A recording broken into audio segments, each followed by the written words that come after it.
All right, we're glad to have you back after that exciting and really thrilling time out with the sports there. Very rib-cracking one. Well, the Nigerian economy exited a negative territory in 2017, largely attributed to the increase in oil production and a recovery in oil price. Absolutely. Now, however, the real sector, especially sectors such as trade, manufacturing, finance and insurance, as well as information technology, are yet to recover fully. Many economic watchers say despite predictions from the World Bank and other financial institutions on the outlook for 2018, the country's economic growth remains vulnerable to shocks. Yes, indeed. Now, they believe the nation's economic story is still blurred with mixed tunes, especially in a pre-election year and ongoing crisis in parts of the country. Well, we have joining us in the studio an economist, James Ajah. Good morning, and it's good to have you on the show. Good morning. Thanks for having me. Okay, so we have this report from the World Bank saying that Nigeria's economy is going to be really looking good in 2018 with a 2.5% increase. And, of course, the global outlook seems interesting too. But then again, it seems there are still concerns that our economy is still very, very fragile. Make us understand it. Yes, indeed, the economy is very fragile in the sense that what drives the growth projected by the World Bank is basically oil. And you know that oil prices are volatile, and Nigeria is dependent on the international benchmarks, international prices of oil. And any economy that depends totally on that cannot sustain such growth projections. Even though there are likelihood of these targets realized, but that depends on if the government does the right thing between now and the end of 2018. Now, luckily, of course, the projections are looking favorable to Nigeria's economy, talking about, first of all, the price of Brent crude oil, which some are already reporting as of yesterday has inched up to about $70, meaning that, and of course, we know that the 2018 budget oil benchmark is set at just about $48, meaning that if it looks good like this and it's maintained, the equilibrium is maintained for the year as expected by OPEC, the government even has no excuse really to perform. Yes, the government wouldn't have any excuse not to perform, but an economy that depends on oil in the two main sectors of oil, the upstream and the downstream sector, is basically being controlled by the international market. Nigeria is not refining fuel. We are depending on imports for the refined products. The other, products that come from refining locally are lost to other nations. Yes. So basically, whether oil prices are low or they are high, they are still not going to turn into favorable economic indices for the country. When the prices are low, the international market, the importers of refined fuel, we want to, ensure that they import at the price that the international market dictates. When so the prices are high, a no-win situation for the country. Exactly. Yes. And before we ask him another question, really, many have said that, and of course we have proof already. Nigeria is benefited from the increase in the value of the Brent crude oil, but petrol is still expensive because they are importing petrol in the country. It almost defies all sense of economics, really. Whether oil goes up or down, it's not much use to Nigeria. And, well, of course, Udo Udoma, the Minister for Budget and Planning, says 2018, as far as is concerned, that the economy is going to do very, very well. And I'm just wondering, is it just re-echoing what the World Bank has said, IMF has said, and of course Fitch rating and all of that? Is it just re-echoing that, or is a statement of fact that indeed we have laid the foundation, and this economy has no choice than to go up. Well, many are commending the economic growth plan put in place that it's quite effective. So we don't know if our guests... Well, the World Bank has said it looks very good on paper, but implementation is another matter. So let's ask that question then. Let me bring it this way. How deftly will the economic managers handle the economy? That's the question that's been asked. Come again, please. How deftly, how effectively will our economic managers actually handle the economy in such a way that we can actually achieve this projections? For us to achieve the projections the World Bank has given, in figurative terms, absolute terms, those figures will be attained, but it will not translate into economic progress for the country.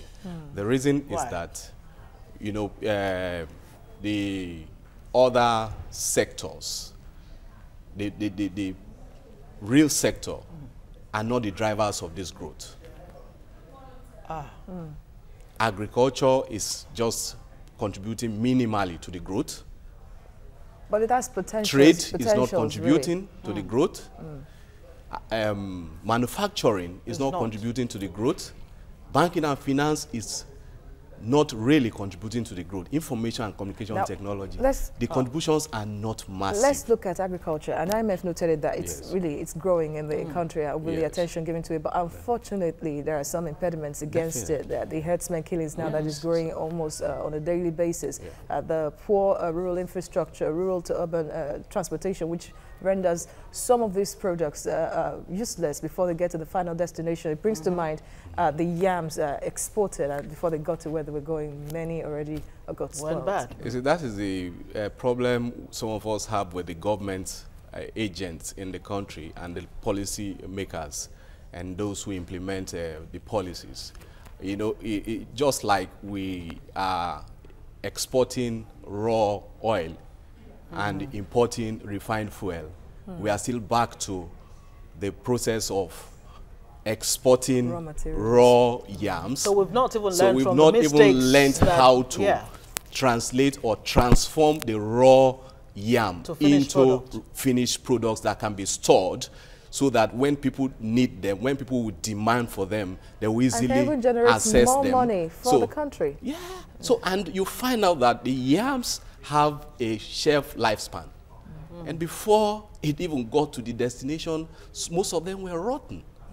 So except the government begin to put structures in place to ensure that whatever is produced is, you know, transformed into storable forms, and also manufacturing sector is absorbing the products from agricultural sector. And remember, there must be a marketable surplus from the agri sector before the growth will be sustainable.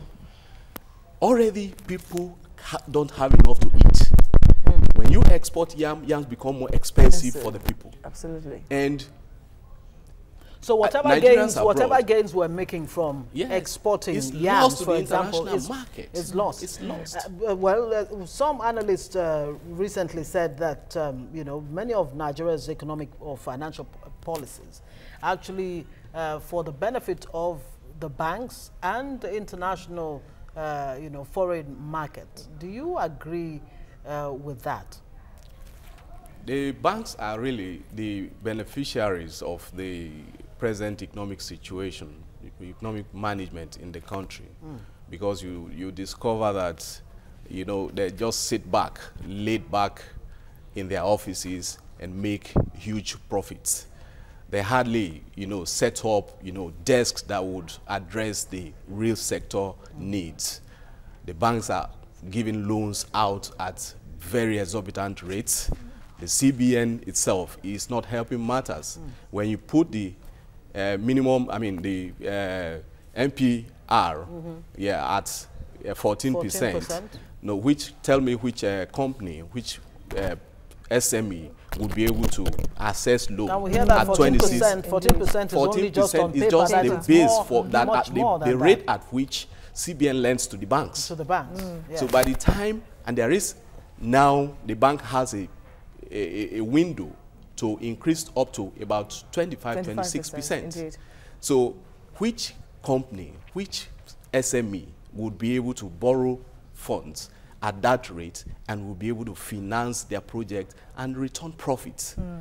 So that is why you have banks experiencing lots of bad loans. Yeah, no, the non-performing loans, that in itself is a huge burden. And then looking again at one of the impediments highlighted by IMF that could hamper the growth this year, it's the population projection of Nigeria, which is inched to up to 2.7% growth. Meaning that whatever gains you make really in the economy will be lost, because Nigerians keep getting busy at night. Yes.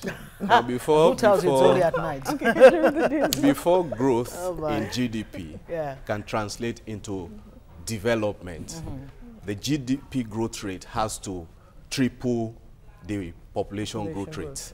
Now we are looking at a situation where the population growth rate is slightly higher than the projected GDP growth rate. So definitely there won't be progress. It will be absorbed by the population. And speaking growth of the population, the analyst we had on yesterday said ordinarily population should be an advantage and not a minus, you know, for an economy like Nigeria. But the real question is, and the World Bank actually raised that issue, that countries like Nigeria need to invest in human capital, you know, that could lead to increase in productivity, to end extreme poverty. Knowledge-based economy. And all of that. So the question is, are countries like Nigeria even listening at all? I mean, you have a budget allocation for education, for example, that is less than... less than 10%, about 6%, about thereabouts. So where do you even start from when it comes to tackling that particular problem? When the population in absolute terms, in absolute numbers, does not translate into anything meaningful except that population is, you know, invested on through education. So nations all over the world progress as a result of investment in human capital. So there is no way a nation will develop if the population is left illiterate. And that is why you have a problem where some people would not want to embrace technology, embrace modernization, embrace mechanized method of production because they lack the education. So you discover that the human capital that is supposed to drive the growth, that is supposed to drive the development process, is lacking. Now, let me build on what the question she asked, really, that are the officials in the government buildings really across the country, are they not listed? Because we've heard so many times that the key drivers of any economy are education, and of course that's why some African countries like Kenya, Rwanda are promoting a knowledge-based economies. Health, another problematic sector in Nigeria, and then security. These three are not given any form of attention at all in Nigeria. So really, is it possible, and like she said, are they listening? Because they go out there, they see these things working, but somehow it's quite difficult for them to practicalize it. It's a mystery in Nigeria because you wonder, you know, sometimes people were out of government, you see them giving fantastic comments, you know, giving good talk about what they will do when they get to power. But upon assumption of power, you discover that they become changed completely, and it seems as if there's something shielding them from the truth of the matter, and then they just leave everything to chance. As a matter of fact, these three key sectors you mentioned, any nation that fails to invest massively in these sectors, education, health, and security, there is no way that nation will progress. And that is why the United Nations put a benchmark of 26% of the budget to be dedicated to education. Nigeria is not even making 10%. And you say the Nigerian average person, you know, especially the elites, especially the leaders, they only focus on amassing stupendous wealth. They don't even know what they don't know what to do with it. Okay, now let's even place side by side what the World Bank has said about Nigeria's projection for the economy and what it says will obtain for other countries like Cote d'Ivoire. Cote d'Ivoire, 7.2% growth is what is expected for 2018. Senegal, 6.9%. Ethiopia, 8.2%. Kenya, 5.5%. So what are these countries doing right? What are they doing well that Nigeria is blind to?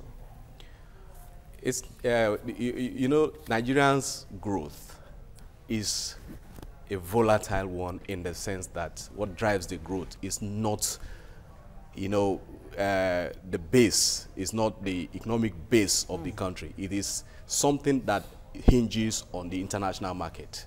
All other countries, you see, agriculture, trade, commerce, transport, you know, infrastructure, taxation, all these things, steady income, progression, steady progression.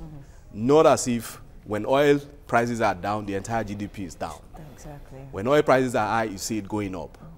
And like I said earlier on, when the prices are down, government has a little to spend. Hence and the so recession there Nigeria recourse to, experienced. yes, hence the recession. Yeah. Then the IMF will begin to suggest to them to devalue the naira so that they will have enough money to spend. Well, the IMF But did at the suggest, the IMF suggested that. Yes. The CBN said no. Mr. President said, look, I'm not convinced that devaluing the naira will give us the kind of gains that we're expecting. They stood their ground, and now the IMF and the World Bank are saying, okay, but somehow, it looks some like Nigerians were saying that CBN eventually did that through the back door. CBN eventually devalued the naira. Oh. They eventually devalued the naira from Through the about back door. 180 something to 300 300 naira Yes, right now. and as a result of that devaluation, the consumer, you know, power, purchasing power was completely eroded. That's why you have the recession. When prices are high, when oil prices are high, at $70 per barrel, Yes. when you want to buy your refined fuel, they will give you the price at which they will be able to make their profit. Oil marketers are already saying 145 naira and so is when not it is realistic. coming down, government, I mean, the marketers will want to also increase their price. Make profit. So two-way, it's not going to be It's a no-win translating situation. into positive, you know, outcomes for Now, the would you people. suggest the government should put a cap now on the population growth, that maybe it's time, like China did at some point, though it has relaxed that policy that maybe 2 children per family now should be considered, or maybe 3? That has been done over the years. I remember in the early 90s, National Population Commission came up with the fact that every family should not have more than 4 children. 4 children. Per woman. Not more than 4 children Per per woman. family. Was that not what I recall under the Babangida Under the administration? Babangida regime. Yes. So that has not, you know, been cancelled. It's still a policy. Because when a family has 4 children, whatever the family is entitled to is limited to that 4 children. In a country that you see a So, couple parade however, up to 10 children. 10 children, Publicly. especially up there in the north, the Muslims, you understand, they can have as many children as possible, and without thinking of what welfare, about the welfare of the children, Well, the it's not only in education the of the north that children. that's happening. Down south here too, it's happening. I mean, people are... But it's more predominant Well, in the north. Yeah. The common It's not knowledge and predominant the common in the saying north. is, all the seeds in me that the Lord has given me, I must bring forth Oh, to the please. world. Yeah, Don't yeah, even that- go that- there. that is Don't even go supposed there. to- Okay, so the World Bank has said, look, excessive borrowing, excessive external borrowing without prudent budget management is going to be a major problem. But we know that this government is planning, or if it hasn't already, the $5.5 billion in its kitty, with the National Assembly having, of course, endorsed that loan. And the government has said we're going to be, you know, focusing a lot more on external borrowing because it is cheaper anyway than domestic borrowing. Yes. So how do we balance this in such a way that it doesn't become a problem or become counterproductive for us? Borrowing itself is not the problem. It's not a problem. But what the funds borrowed is applied to, and fiscal prudence and management, proper management of the funds. So if we trust the government enough to, you know, put the funds borrowed into a use, into a sector that can generate what would be used to repay the loan, both the capital and the interest, then we can say, yes, go ahead and borrow. But do you For trust instance- government enough For instance, that government would be prudent? for instance, look at the Lagos-Calabar rail line. Yes. If what is going to be borrowed specifically for that project is put to that use, that can really, really transform the transport sector.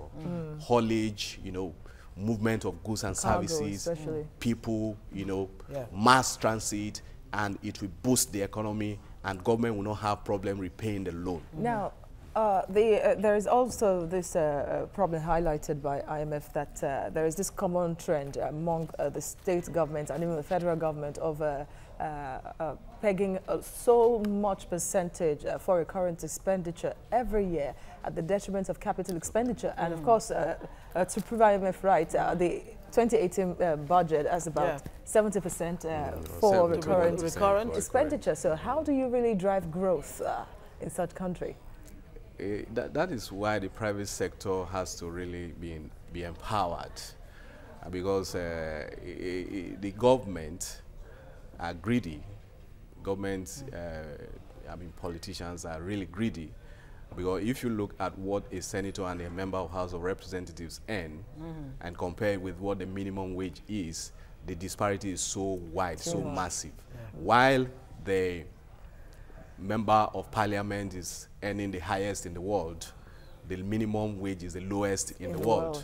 So you find out that that disparity, there is no economy that can grow as a result of that. So if government can be bold enough to confront these agents of government, these people in government, to slash their salary to maybe half, and then put into some of the capital projects, or take for instance, yes, that is if. The labor unions are also agitating for an increase in the minimum wage. So that minimum wage increase is not factored in the 2018 budget. No. So the only way to achieve it is take from the people who are earning so much and use to pay those who are the lower rung of the ladder. That's the way to go. Bridge the inequality in the income gap. Okay, we're being told it's time up. I guess we'll have to leave it there. All right. Thank you very much, Ajah, for your analysis on the show. Thank you for having me.